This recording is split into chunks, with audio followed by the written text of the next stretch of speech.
Entramos de lleno al análisis. ¿Qué pasa? ¿Por qué se están presentando estos cortes intermitentes al suministro de energía? ¿Cuál es la causa? Ya lo decíamos, a ver, por una parte la falta de gas natural proveniente de Estados Unidos, sí, pero ¿qué es lo que va a pasar en los días posteriores? Le agradezco mucho a Arturo Carranza, especialista en temas de energía, para que nos acompañe hoy para poder platicar y profundizar acerca de estos temas. Bienvenido, Arturo, ¿cómo estás? Hola Magda, buenas tardes, gracias por la invitación. Al contrario, Arturo, gracias a ti por acompañarnos. Oye, a ver, vamos empezando, si te parece, lo general a lo particular, sobre todo para que nuestra audiencia pueda comprender por qué SENACE se está programando estos cortes al suministro de energía. Claro, Magda, con la tormenta invernal en Estados Unidos, que es un fenómeno inaudito de dimensiones extraordinarias, el gas natural que viene de la Unión Americana a México dejó de fluir en la medida en que estaba fluyendo. Por cuestiones técnicas, por cuestiones climáticas, México dejó de recibir el gas natural que funciona para que las centrales que generan electricidad en México puedan hacerlo y puedan subir su electricidad a la red para que todos los usuarios podamos contar en nuestros hogares o en nuestras empresas con el suministro eléctrico. Vale la pena también aclarar que por decisiones de negocio, la Comisión Federal de Electricidad dejó de importar gas natural, porque la tormenta invernal disparó los precios de manera extraordinaria, Magda. De suerte tal que el suministro de gas natural se redujo en un volumen muy importante y muchas de las plantas generadoras de electricidad en México que funcionan con gas natural para poder producir electricidad quedaron paradas. En este mismo sentido, la demanda eléctrica continuó en un nivel tal que no era posible satisfacerla. Hablamos de que se presentó una menor capacidad de generación y que la demanda estaba en el mismo nivel, lo que generó un desbalance, menos generación eléctrica y mismo nivel de demanda eléctrica hicieron que generara un desbalance. Este desbalance ocasiona cortos en el suministro eléctrico que afectan principalmente a los usuarios, Magda. Bien, Arturo, dime una cosa. Hoy el presidente informaba que para poder enfrentar los apagones que se están sufriendo en el país, se pusieron en marcha plantas carboníferas y de combustóleo en la Comisión Federal de Electricidad, con las cuales se pretende surtir hasta un 75% este déficit que se está registrando de energía eléctrica. ¿Es viable esta decisión o de qué forma puede llegar a impactar o qué tanto nos beneficia? La prioridad ahorita es lograr generar electricidad en el volumen suficiente para que no se racionalice el consumo. Entonces es una decisión, Magda, acertada en cuanto la prioridad tiene que ser que los hogares afectados, que las empresas que necesitan electricidad puedan contar con el servicio de electricidad suficiente para llevar a cabo sus actividades diarias. Tiene consecuencias esta decisión, Magda. Habiendo dicho que es acertada en términos de garantizar el suministro eléctrico, tiene otras consecuencias. Cuando tú dejas de utilizar centrales que utilizan gas natural, que es un hidrocarburo que no contamina mucho, cuando dejas de utilizar estas centrales, tienes que utilizar otras centrales que son, por ejemplo, más contaminantes. Hablo del carbón o del combustóleo, que es lo que actualmente están utilizando las autoridades para satisfacer el suministro eléctrico.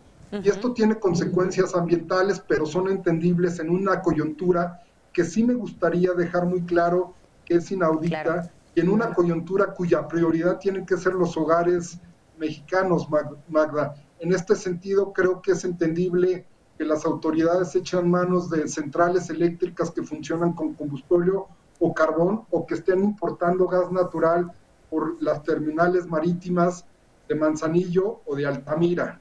Esto, como te comento, la prioridad tiene que ser que las familias cuenten con la electricidad suficiente para desarrollar sus actividades. Fíjate que tocas un punto central, ¿no? El hecho de que podamos tener esa energía eléctrica para movernos. Estamos hablando de este contexto pandémico que finalmente requiere de esa energía eléctrica y que, bueno, además sabemos que también hay muchas cosas que también dependen de la electricidad en un momento como este. Se afectan cuestiones de seguridad, se afecta trabajo, clases en casa, en fin, muchas cosas más. Me parece que lo preocupante sería que ya termináramos por optar por una política energética que esté basada justamente en esta parte del combustóleo. Pero te lo pregunto de la siguiente manera, ¿verdaderamente México no tiene la capacidad para producir gas natural? ¿No tenemos gas natural y contamos con esta capacidad de almacenamiento suficiente? Porque de pronto se genera mucho ruido en torno a si México tiene la capacidad para almacenar ese gas natural o si de plano pues ha sido algo que nos ha hecho falta, la infraestructura. Te tengo que contestar de manera muy simple. México actualmente no tiene la capacidad de almacenamiento necesaria para poder resolver por cuenta propia este tipo de fenómenos. Tampoco tenemos la producción nacional suficiente para poder dejar de depender de las importaciones de gas natural que hacemos desde Estados Unidos. Estas son lecciones que debemos aprender. ¿Cómo podemos invertir lo suficiente para generar más capacidad de almacenamiento en México? Hablo de capacidad de almacenamiento de gas natural, Magda. Actualmente nuestra capacidad de almacenamiento está por debajo de un día. Los estándares internacionales hablan de que la capacidad de almacenamiento suficiente o necesaria tiene que estar por arriba al menos de 5 días de la semana. Tampoco tenemos la capacidad de producción de gas natural porque en los últimos años nos hemos enfocado a otro tipo de actividades más rentables. Hablo de manera particular de la producción de petróleo crudo. Cuando Pemex produce petróleo crudo, lo puede vender en niveles actuales, por ejemplo, de $60 por barril. Eso lo venden los mercados internacionales y hay una rentabilidad muy alta, o por lo menos hay una rentabilidad clara. Cuando Petróleos Mexicanos produce gas natural, lo comercializa en los mercados en $3 por millón de BTU. La rentabilidad es menor. Hay incentivos muy poco claros en el mercado de gas natural para hacer las inversiones y para aumentar la capacidad de producción de gas natural. Creo que lo que nuestras autoridades deberían de tomar en cuenta como lección en esta coyuntura tan inaudita tiene que ver con el hecho de que es muy importante generar los incentivos necesarios para aumentar la producción de gas natural y también al mismo tiempo generar una producción de petróleo suficiente para abastecer al mercado nacional, Magda. No es fácil lo que se dice, pero lo que necesitamos es una visión integral y no únicamente enfocarnos a métricas de producción de petróleo. El sector energético es tan complejo que hay que echar ojo a todas las actividades que se realizan tanto en la parte eléctrica como en la parte de los hidrocarburos.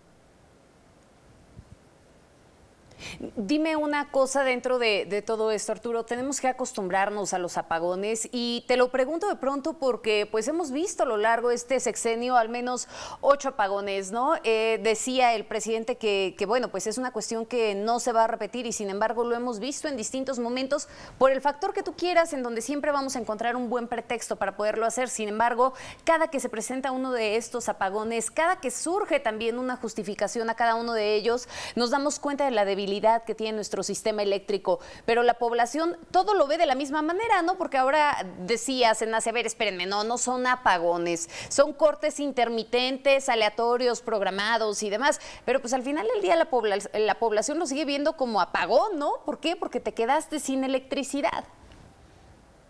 Claro, creo que como usuarios tenemos que demandar un servicio eficiente, confiable, seguro en el suministro eléctrico.